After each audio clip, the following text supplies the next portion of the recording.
That morning, at the Westfield Classic Car Auction, no one looked at Lucas Hartley for more than 2 seconds.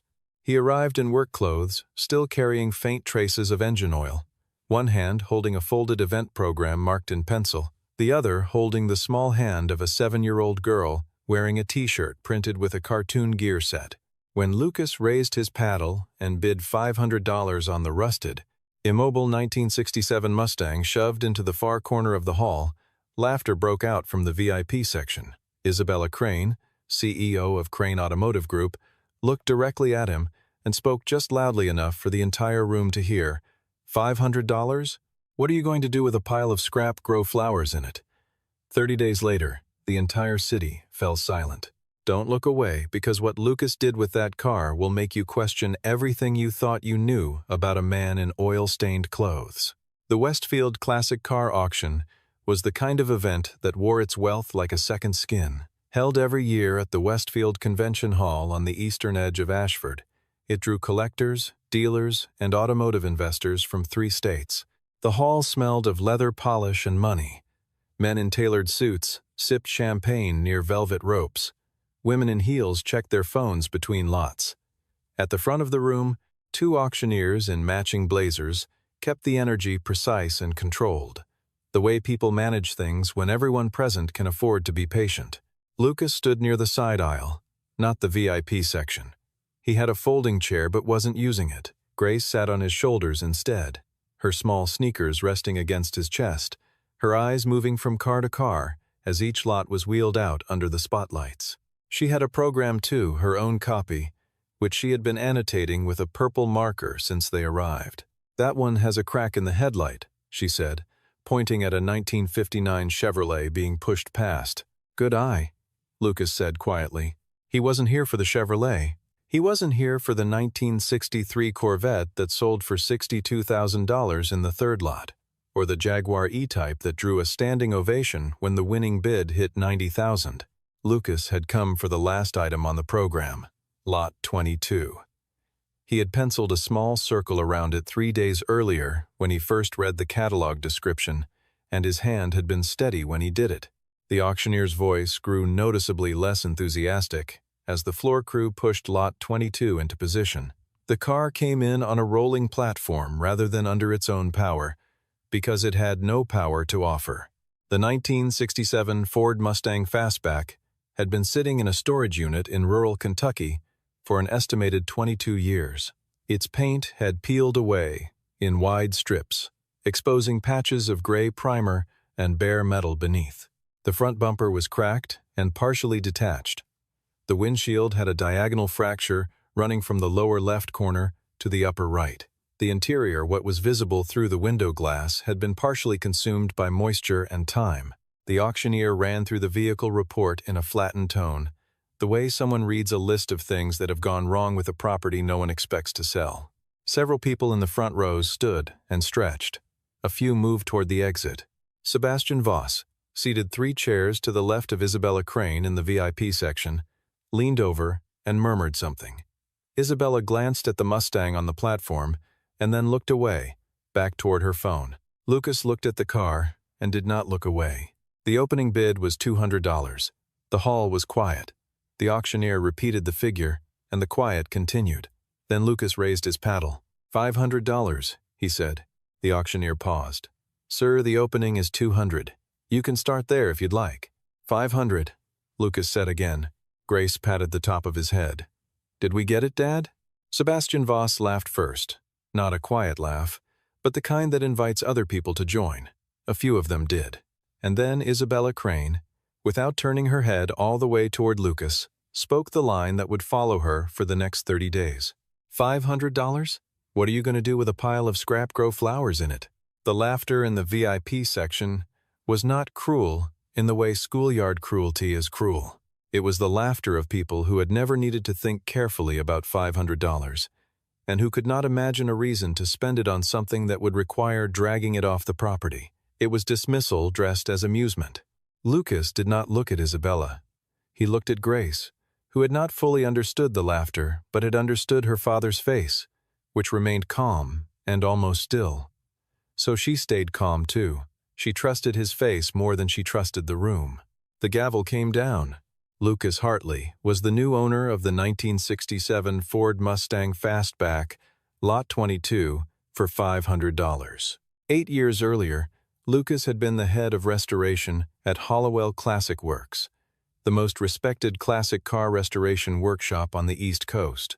The firm's clients included private collectors whose names appeared in business magazines, a national museum that called twice a year, and 2 international auction houses that requested Hollowell's documentation to support provenance claims. Lucas had started there at 22 as a junior technician and had risen to lead the restoration department before his 30th birthday. His colleagues called him the doctor not because he was formal, but because he could listen to an engine run for 45 seconds and tell you what was wrong with it before he opened the hood. He left on a Tuesday in March, 4 years before the Westfield auction. His wife Claire had been killed in a car accident on the interstate outside Providence on a Saturday night when Grace was 3 years old. For 11 months after that, Lucas kept working, kept driving the 2 hours to the Hollowell workshop, kept coming home after dark to a daughter who needed a father who was fully present and getting a version of him that was mostly functional and sometimes hollow. It was Grace who made the decision, in the way that children make decisions without knowing they are making them, by needing more of him than the road could spare. He found a position at a smaller garage on the west side of Ashford. The work was honest and uncomplicated. He fixed what needed fixing, charged fairly, and came home in time to make dinner and check homework. His reputation in the city's small classic car community was quiet but solid. People who knew the industry knew his name. People who didn't know the industry looked at his garage and saw a man in work clothes. That was usually the end of the assessment. The night after the auction, after Grace was asleep, Lucas pulled a wooden box from under her bed, one she knew was there, and had been told not to open without him. Inside the box was a black and white photograph, printed on paper that had softened at the edges with age. It showed a man in his late 20s standing beside a car in front of a garage, somewhere flat and dry, Oklahoma, from the look of the sky. The car in the photograph was a Ford Mustang Fastback. The paint, even in black and white, had the quality of something that absorbed light rather than reflected it, something deep and deliberate. The man standing beside it had his hand on the roof and was squinting slightly into the sun. He looked like someone who had earned something and was not yet used to having it. The man was Joseph Hartley, Lucas's grandfather. The year was 1969. Lucas had been carrying the vehicle documentation that went with the photograph for 3 years. The original title, the build sheet, the window sticker, with the factory paint code printed in faded ink. The paint code read, Acapulco Blue. The vehicle identification number on those documents matched the number on the frame of Lot 22 at the Westfield auction. He had confirmed the match from the auction catalog before he drove to Westfield. He had known what he was going there to buy before he walked through the door. This was not a random Mustang. This was his grandfather's car. Joseph had sold it in 1988, during a year when the family needed the money more than they needed the car. He had spoken of it rarely, and only in the specific way that people speak about the things they have given up, that they wish they hadn't briefly, with a shift in the eyes, before changing the subject. He had never said he regretted it. He had never had to. Grace stirred in the doorway. She had come for a glass of water, and found her father sitting at the kitchen table with an old photograph and several sheets of yellowed paper. "Is that the car?" she asked. "That's the car." "Is it Grandpa's car?" It was. A long time ago. Lucas set the photograph down. "I'm going to make it right again." She considered this with the full seriousness of a 7-year-old who had been taught that mechanical problems had mechanical solutions. "Can you fix it, though?" It looked pretty broken. "Everything's fixable," he said. "You just have to know where to start." The next morning, a flatbed tow truck pulled the Mustang into Lucas's garage on Clement Street. A few neighbors paused on the sidewalk to watch the unloading. The car looked worse in daylight, the peeling paint more extensive, the chrome trim oxidized to a flat gray, the roof panel warped at the rear seam. Aaron Mills pulled up in his truck 20 minutes later. Aaron was 38, built wide through the shoulders, and had worked alongside Lucas at Hollowell for 2 years before Lucas left. He ran his own upholstery and trim shop across town now. He walked around the Mustang twice without speaking, crouched to look under the frame, and then stood up. "You're serious," he said. "30 days," Lucas said. Aaron looked at him. 30 days. From this, 30 days. Aaron looked at the car again. Then he took off his jacket and hung it on the garage wall. "I'm here on weekends, and I won't take money for it." Lucas spent the entire first day doing nothing but looking. He moved around the car slowly, pressing his fingers against panels, lifting sections of trim to check what was beneath, testing each door hinge for play. This was how he had always started, not with tools but with attention. The assessment had to come first. The work had to know where it was going before it began. What he found changed the picture considerably. The chassis was sound. Not merely acceptable, genuinely sound. No bending in the frame rails, no meaningful corrosion in the structural members. For a car that had been sitting undisturbed for more than 2 decades, it was the kind of discovery that a restorer recognized as rare, without needing to say it out loud. The body panels were a different story. Surface rust, deformation in the right quarter panel, and paint failure everywhere. But the skeleton beneath was honest. The engine was a Vate 390 cubic-inch FE block, one of the more powerful options Ford had offered on the '67 Fastback. It had been neglected comprehensively. The carburetor was gummed past cleaning. The valve cover gaskets had failed. The timing chain had slackened. But when Lucas removed the valve covers and looked inside, the cylinder walls were not scored. The block had not cracked. It was a damaged engine, not a dead one. He found the note when he removed the instrument cluster, tucked behind the dash panel, folded once, written in ballpoint pen that had bled slightly into the paper over the years. Oklahoma, 1969. J. Hartley. Lucas stood still for a long time with the folded paper in his hand. Then he put it in his wallet, next to his driver's license. He called his grandfather that evening. Joseph answered on the 3rd ring, voice careful the way it always was when he wasn't sure who was calling. "I found it," Lucas said. The silence on the other end lasted long enough that Lucas checked the connection. Then his grandfather said very quietly, "Where?" "Westfield, Kentucky, before that. I don't know the whole path, but it's here." Another silence. Then, "Is it bad?" "It's bad," Lucas said, "but it's all there." Grace had fallen asleep on the couch in the living room by the time he finished the call. He carried her to bed, set her down carefully, and stood in the doorway for a moment, looking at her, the small, steady rise and fall of her breathing, the purple markers still held loosely in one hand. He went back to the kitchen and wrote out the schedule on a legal pad. 5 days of full disassembly, 3 days of cleaning, cataloging, and assessment, 10 days of parts sourcing and mechanical rebuild, 7 days of body work, 4 days of paint, 2 days of interior and trim, 2 days of final assembly, systems check, and road test. 30 days. The math was possible. It would not be comfortable, but it was possible. The parts would be the difficult part. Original specification components for a 1967 Mustang were available, but sourcing the correct pieces took time that the schedule did not generously allow. Lucas called 3 suppliers that first night and left messages with 2 others. He had accounts from his Hollowell years that were still active, and a reputation that the suppliers recognized when he used his name. By the end of the second day, he had commitments for the engine components, pistons, camshaft, valve train, crankshaft bearings, and a delivery window he could work within. On the 6th day, he drove to Callaway Auto Supply on the north side of Ashford to source gaskets and a carburetor rebuild kit.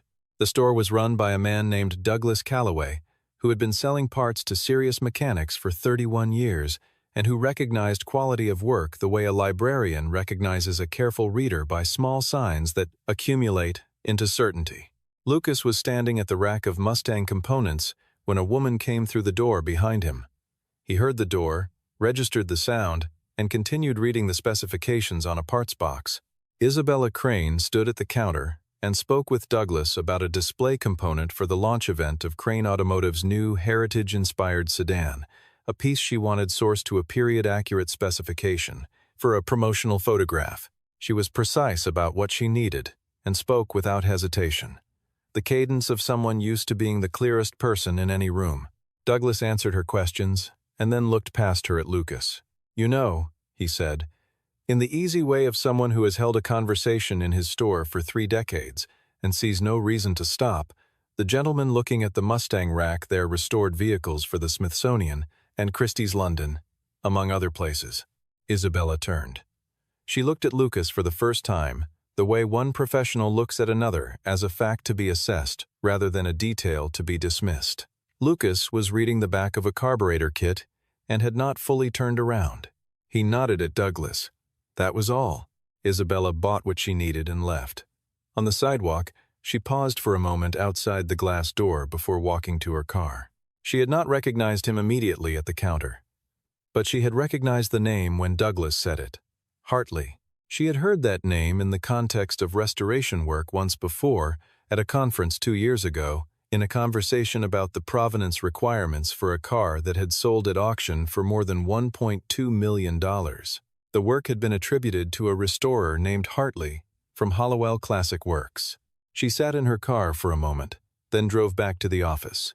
That afternoon, she asked her assistant to pull whatever professional record existed for a Lucas Hartley, formerly of Hollowell Classic Works, currently in Ashford.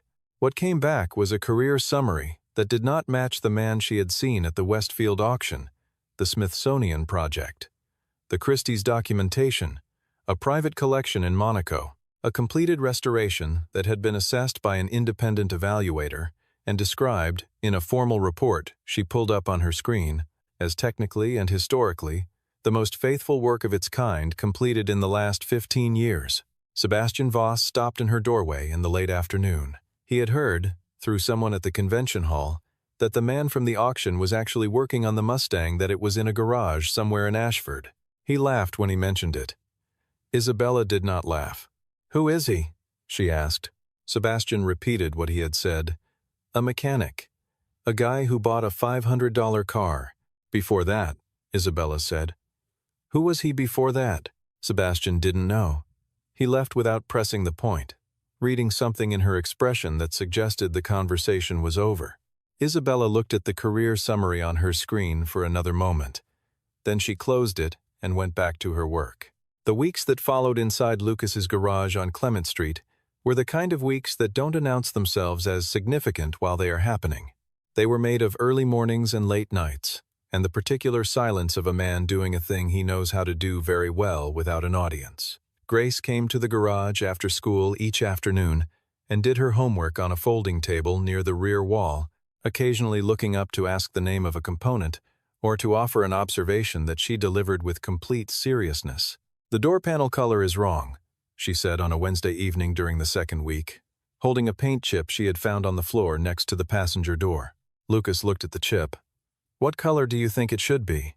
"Blue," she said. "Like in Grandpa's picture. Darker blue, like the ocean at nighttime." He looked at her. That's exactly right. The paint was the problem he had anticipated most. Acapulco blue, the factory color listed on Joseph Hartley's original build sheet, had been a Mustang option for model years 1967 and 68. Ford's original mixing formula existed in technical documentation, but the dyes had shifted since the 1960s, and no commercial paint supplier in Ashford could match the reference chip Lucas had pulled from the original catalog with sufficient accuracy. He called 3 specialty shops in 2 different cities. None of them could hit the formula precisely enough. He spent one evening pulling out a binder he had kept from his Hollowell years, a collection of technical documents, factory color specifications, and mixing ratios that he had assembled over nearly a decade of restoration work. The Acapulco blue formula was on page 47, cross-referenced against a DuPont product code that had been discontinued in 1991. With the formula, the archived colorimetry data, and a spectrophotometer that Aaron borrowed from a colleague in the automotive finishing trade, Lucas mixed the paint himself over 2 days of trial and adjustment. When he held the test panel next to the black and white photograph, reading the depth of the finish against the tonal quality of the image, the match was as close as a photograph could confirm. Aaron picked up the test panel, held it at arm's length, and did not speak for a long moment. "Lucas," he finally said. "Yeah, Isabella Crane is going to see this car at some point. You know that." Lucas didn't answer. He was already setting up the spray booth. The engine came together during the 2nd and 3rd weeks in the way that complex mechanical work comes together when the person doing it has done it many times, not without difficulty, but without uncertainty. Lucas replaced every component that needed replacing and reconditioned every component that could be reconditioned to original specification. The 390FE block was cleaned, honed, and reassembled with care that would not have been visible to a casual observer, but that would be audible to anyone who listened to the engine run. On the 14th evening, he turned the key in the ignition for the first time. The engine caught after 2 attempts a rough, uneven idle that stabilized over the course of 40 seconds into something steadier. It was not yet correct. The carburetor needed adjustment. The timing was slightly off, but it was running. A 60-year-old engine that had not started in more than 2 decades was running in a garage on Clement Street in Ashford at 11:40 in the evening. Aaron put his hands on top of his head and looked at the ceiling. Grace, who had fallen asleep on the folding table with her cheek on her homework, lifted her head at the sound. "Did the car say something?" she asked, blinking. Lucas looked over at her. "It said it remembered us." She accepted this without skepticism, laid her head back down, and returned to sleep.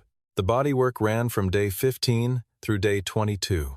The right quarter panel was the most demanding section. The deformation required heating, reforming, and multiple rounds of finish work before the surface met the standard that Lucas applied to everything. Run your hand across it in low light with your eyes closed, and if you feel anything, do it again. The rust treatment was methodical. The primer application was done in 3 stages. No step was skipped because the schedule was tight, which it was. On day 26, the Acapulco Blue went on. Lucas sprayed the first coat in the afternoon and the second coat the following morning. The color came down over the bodywork, the way a fact settles after it has been confirmed, not as a surprise, but as a recognition. The deep blue with its slight metallic element in the formula caught light the way the original had caught it in 1967, the way it had caught it when Joseph Hartley stood beside it in Oklahoma and squinted into the sun. Aaron arrived on day 27 for the buffing and final surface work. He walked into the garage, stopped in the doorway, and stood there without speaking for nearly a full minute. "Say something," Lucas said. "I'm trying to find a word," Aaron said. "Give me a minute." The interior was the final stage. Lucas had sourced period-correct materials for the seat upholstery, a close match to the original black vinyl that Ford had used in the '67 Fastback, and had installed the replacement door panels, carpet, and dashboard components over the course of 3 days. The instrument cluster went back in last. Before he secured it, he looked at the back panel, the one that had been in this car since it left the factory in Dearborn, the one that had been in this car when Joseph Hartley drove it out of the dealership in Oklahoma City in the spring of 1967. The carving was still there, where he had left it. J. Hartley. He did not restore it. He did not polish over it, or fill it, or treat it as a flaw to be corrected. He cleaned the area around it with careful attention and put the instrument cluster back in place, with the carved initials exactly where they had always been. On day 29, a letter arrived from the Ashford Vintage Automotive Showcase, the city's largest annual classic car exhibition, held every year at Ashford Convention Park. The letter was from the event's organizing board. It said that the showcase would be held the following Saturday, and that a display position had been reserved for an exceptional vehicle recently brought to their attention. It invited Lucas to present the car in the central exhibition space, which was typically allocated by committee selection rather than open application. Lucas read the letter twice. Then he showed it to Grace, who was eating cereal at the kitchen table. "They want to see our car," she said. "Looks like it. Is it ready?" Lucas looked toward the garage door. Almost. He did not know who had contacted the showcase on his behalf.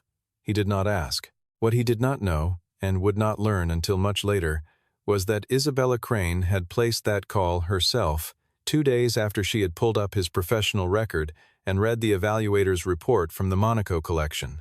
She had contacted the board through an intermediary and had suggested, without pressure, that a vehicle of unusual historical and technical interest might warrant a central display slot. She had not mentioned her connection to the Westfield auction. She had not told Sebastian, or her assistant, or anyone at Crane Automotive Group.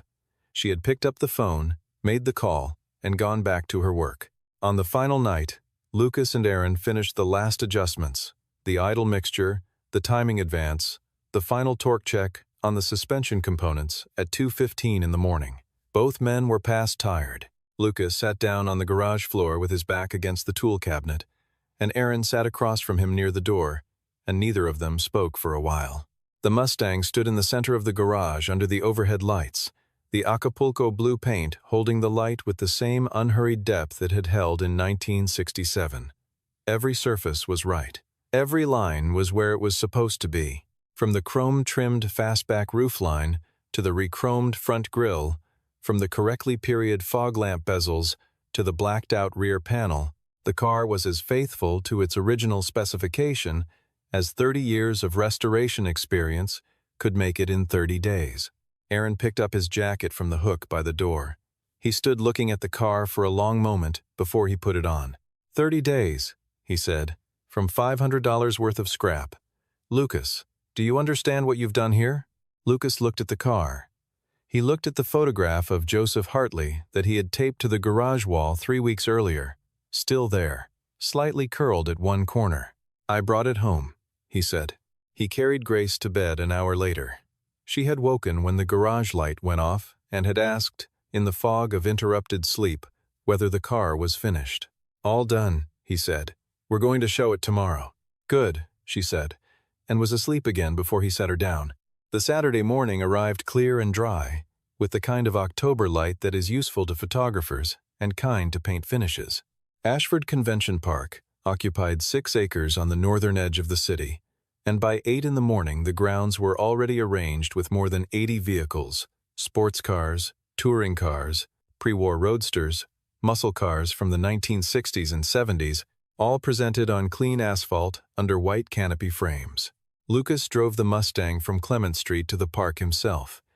This was the first time the car had moved under its own power on a public road since before Grace was born. The 390 Vate sounded the way it was built to sound a low, unhurried authority that other drivers noticed when they passed, turning their heads at an intersection or slowing briefly on the on-ramp. Grace sat in the passenger seat in a denim jacket with her hair in a high ponytail, holding the 1969 photograph in her lap with both hands. It's the loudest car on the road, she said. It's a big engine, Lucas said. I like it, she said. The staff at the event entrance directed Lucas to the central exhibition space, a position at the exact geometric center of the grounds, where the walkways from all 4 entry points converged. He had not been told in advance that this was where he was going. He pulled in and turned off the engine, and in the moment of silence after the motor stopped, a man standing 20 feet away turned to look at the car, and then the man next to him turned, and within 2 minutes, there were a dozen people in a loose arc around the Mustang, without anyone having said anything to organize them. Grace got out of the car and stood next to the front fender, holding the photograph. An older collector, a man in his late 60s named Raymond Aldis, who had been attending the showcase for 19 of its 22 years, and who had been present at the Hollowell Classic Works workshop twice, when Lucas was running restoration there, walked up and looked at the car with quiet, thorough attention of someone who has looked at a great many cars and has learned to distinguish between the ones that have been made to look good and the ones that have been made right. He crouched at the rear quarter panel. He stood and walked to the front. He opened the hood and stood looking at the engine bay for a long time. Then he straightened up, looked at Lucas, and extended his hand. Lucas Hartley, I wondered what you were doing with yourself. He paused. Now I know. A reporter from the Ashford Times was on the grounds covering the showcase for the weekend culture section. She had received a tip the day before from someone in the collector community that a notable vehicle might be on display, one with a connection to a story that had been circulating in automotive circles since the Westfield auction. She found the Mustang by following the congregation of people. She took photographs and then stood next to Grace, who was explaining the car's history to a boy about her age, with the authority of someone who had heard the facts stated precisely and had retained them precisely. This was my great-grandfather's car, Grace said. He bought it in 1967. My dad found it and fixed it. It took 30 days. The color is called Acapulco Blue. The boy nodded seriously. What's Acapulco? Grace considered this. A very blue place, she said. Isabella Crane arrived at the showcase at 10:45, later than she had planned. She came in the capacity of Crane Automotive Group's executive representative. The company was a presenting sponsor of the event, and she moved through the grounds with her assistant and 2 members of her communications team. She had attended the showcase before. She knew what the vehicles typically looked like, how the crowds typically distributed themselves, what the energy of the event typically felt like. The central exhibition space was not typical today. From 40 yards out, she could see the crowd larger and more concentrated than any other cluster on the grounds, arranged around a single vehicle. She moved toward it. The crowd parted naturally as she approached, the way crowds part for someone who carries themselves with executive certainty. Then the crowd parted enough for her to see the car. The Acapulco blue stopped her. Not the color itself, though the color was extraordinary in the morning light, exactly the depth and quality that the 1967 specification intended, and that most modern attempts at the formula failed to reach. What stopped her was the whole of it. The proportions of the fastback roofline against the restored body, the chrome reglinting with the clarity of something new. The engine bay she could see through the open hood, the 390 block sitting clean and precise in the engine bay, as though it had been assembled yesterday rather than rebuilt in a garage 30 days ago. She had seen the car at Westfield. She remembered exactly what it had looked like. The peeling paint, the cracked windshield, the bumper hanging at an angle, the general appearance of something that had given up. What stood in front of her now occupied the same physical space in her understanding, but was otherwise a completely different object. Not restored, returned to something it had been, with complete technical fidelity, by someone who knew what he was doing, to a degree she had not paused to consider when she saw him at Westfield with his work clothes and his daughter on his shoulders. Sebastian Voss was standing to her left. He had seen the car and then seen Lucas standing near it, and he had not said anything since. Isabella walked forward through the remaining space between herself and the car. Lucas saw her from about 10 steps away. He did not move away. He did not change his expression or posture. He simply stood and waited, the way he had waited when the gavel came down at Westfield. She stopped in front of the hood.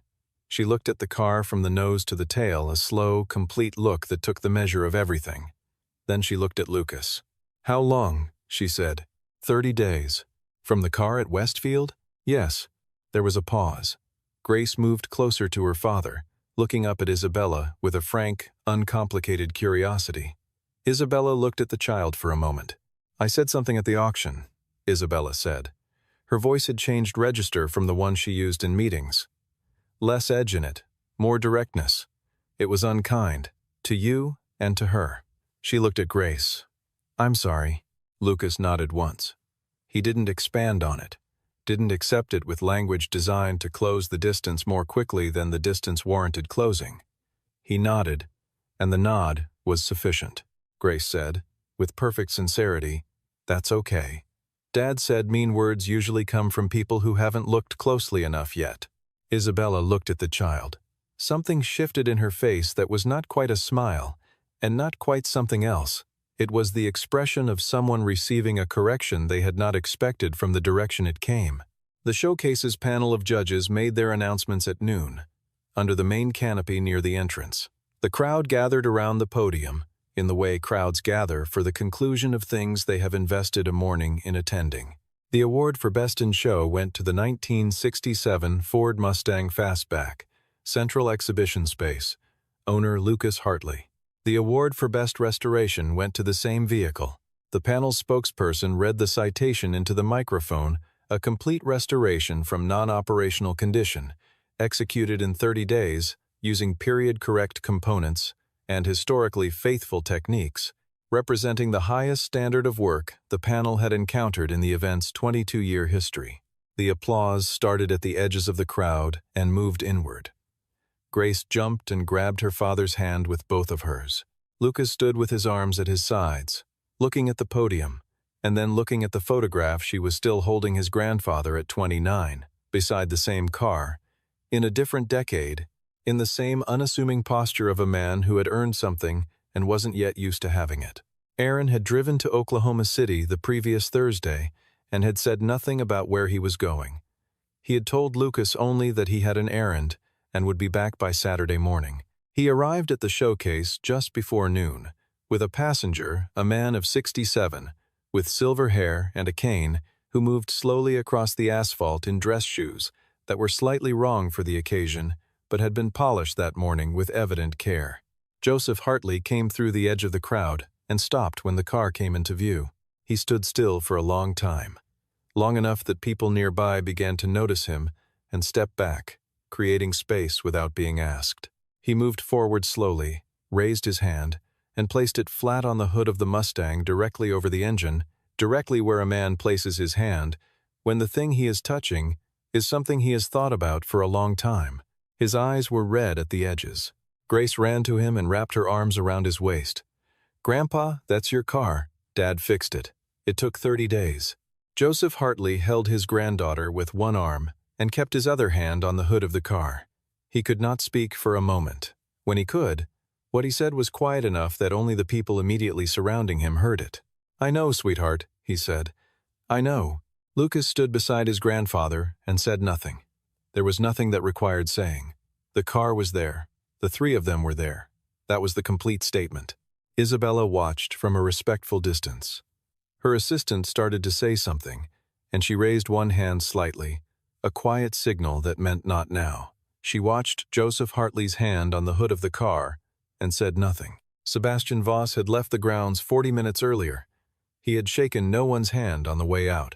Later in the afternoon, when the formal presentations were finished and the crowd had thinned to the steady drift of people who stay until the end of events out of genuine interest, Isabella found Lucas standing near the front of the Mustang, while Grace sat in the passenger seat, explaining the instrument gauges to Raymond Aldous through the open window. "I'd like to talk to you about something," Isabella said, "when you have time for it." Lucas waited. "Crane Automotive is moving into a heritage division," she said. "Classic car restoration and certification. We have the capital and the client base. We don't have the expertise." She paused, and the pause had the quality of someone being more careful than they usually are. "I think I found it today." Lucas looked at her steadily. "What would the work look like?" "That's what I'd want to discuss. On your terms." He was quiet for a moment. He looked across the hood of the Mustang at his grandfather, who was sitting in the driver's seat now, his hands resting on the original steering wheel, looking through the windshield at nothing in particular with an expression that had no name for it except peace. "My terms include being in Ashford," Lucas said, "and being home by dinner." "I understand that," Isabella said. "Then we can talk," he said. He didn't say yes. He didn't say no. He said they could talk, and that was the appropriate answer for the moment, measured and honest and uncommitted to anything except the conversation. By late afternoon, the Ashford Convention Park had the quiet of an event, winding down, folding tables being broken apart, car owners doing final photographs, the October sun pushing long shadows across the asphalt. The Mustang sat in the central space in the last of the afternoon light, the Acapulco blue taking on a slightly warmer quality as the angle of the sun changed. The color held its depth the same way at 4 in the afternoon as it had at 10 in the morning, which was the mark of paint that had been done correctly. Aaron drove alongside Lucas on the way back to Clement Street. Grace fell asleep against the passenger window before they reached the first intersection, the photograph of Joseph Hartley still in her lap, her hand resting on it lightly. Joseph rode in Aaron's truck, looking out at the streets of Ashford in the early evening. Lucas drove in the particular silence of a man at the end of a thing he has completed. The engine ran beneath him with the steady, unhurried authority he had rebuilt it to have. He listened to it the way he had always listened to engines, finding in the sound not just the mechanical information but the confirmation that the work had been done the way it was supposed to be done. He thought about what Isabella had said at Westfield. $500. Pile of scrap. The words had not been kind and had not been intended to be, but they had been, in some unintentional way, useful not as motivation in the performative sense, but as a kind of clarity. On the 12th day, when the engine had failed to start for the 3rd time and Aaron had gone home and Grace was asleep and the garage felt very large and the schedule felt very short, it had been that clarity, the certainty of what he was doing, and why that had kept his hands moving. There were things that got undervalued, not because they lacked worth, but because the person doing the valuation hadn't looked long enough or hard enough or carefully enough. The car was one of those things. He had always suspected that he might be one of them too. He turned onto Clement Street. The garage light was still on. Aaron must have left it on when he picked up Joseph that morning. The door was open, and the light fell out across the driveway in a rectangle, and Lucas pulled the Mustang into it and cut the engine. The silence after the engine stopped was the good kind. The kind that happens when something that has been running the way it should be running finally rests. He sat for a moment in the driver's seat. Then he got out, lifted Grace from the passenger side without waking her, and carried her toward the house.